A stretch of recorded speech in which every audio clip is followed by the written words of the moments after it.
Hi అండి, నమస్తే. Welcome to my channel Shanti kitchen and blogs అండి. ఈరోజు నేను మీకు ఆంధ్ర వంటకాల్లో స్పెషల్ అయిన గోంగూర రోటి పచ్చడి ఎలా చేసుకోవాలో చూపిస్తానండి.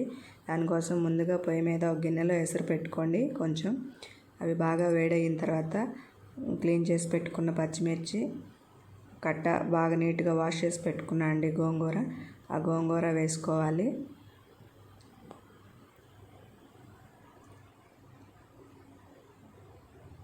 వేసుకొని ఒక నిమిషం పాటు అలా కలబెట్టుకొని మూత పెట్టుకొని వదిలేసేయండి. 2-3 మినిట్స్లో మగ్గిపోతుంది. బాగా చూడండి, బాగా మగ్గిపోతుంది.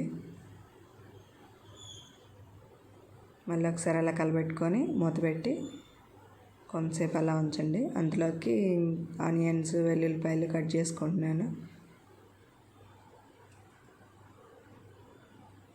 చూడండి, బాగా మగ్గిపోయింది. వాటర్ కూడా అయిపోయాయి. వాటర్ అయిపోయే వరకు ఉడకపెట్టుకొని అలా పక్కన పెట్టుకోండి.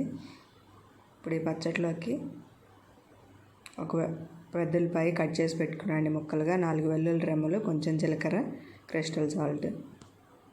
ఇప్పుడు దాని రోట్లో నూరుకుందామండి పచ్చడి.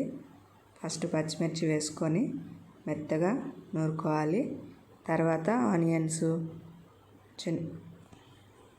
వెల్లుల్లిపాయలు, జీలకర్ర, తగినంత సాల్ట్, అదే క్రిస్టల్ సాల్ట్ వేసుకొని బాగా మెత్తగా దంచుకోండి. జాగ్రత్త అండి, నూరేటప్పుడు పచ్చిమిర్చి ఎగిరొచ్చి మొహం మీద కానీ కళ్ళల్లో కానీ పడిద్ది, చూసుకొని దంచుకోండి. అయిన తర్వాత గోంగూర వేసుకొని బాగా నూరుకోవాలి.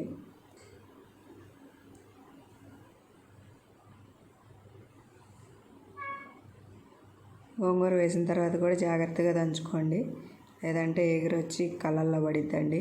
మళ్ళీ కారంగా ఉంటాయి. ఒకసారి అలా కలబెట్టుకొని నీట్గా దంచేసుకోండి. అది తిప్పేసుకొని అయిపోయిన తర్వాత రోట్లోకి తోడేసుకొని గిన్నెలోకి తాలింపు పెట్టేసుకోవడమేనండి. చాలా టేస్టీగా ఉంటుంది.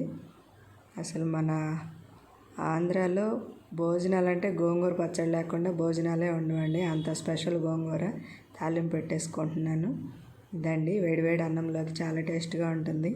మన ఛానల్ని ఎవరైనా ఫస్ట్ టైం చూస్తున్నట్లయితే ప్లీజ్ మన ఛానల్ని సబ్స్క్రైబ్ చేయండి, ఒక లైక్ చేయండి, మీ ఫ్రెండ్స్కి షేర్ చేయండి. థ్యాంక్ యూ ఫర్ వాచింగ్ అండి. బాయ్.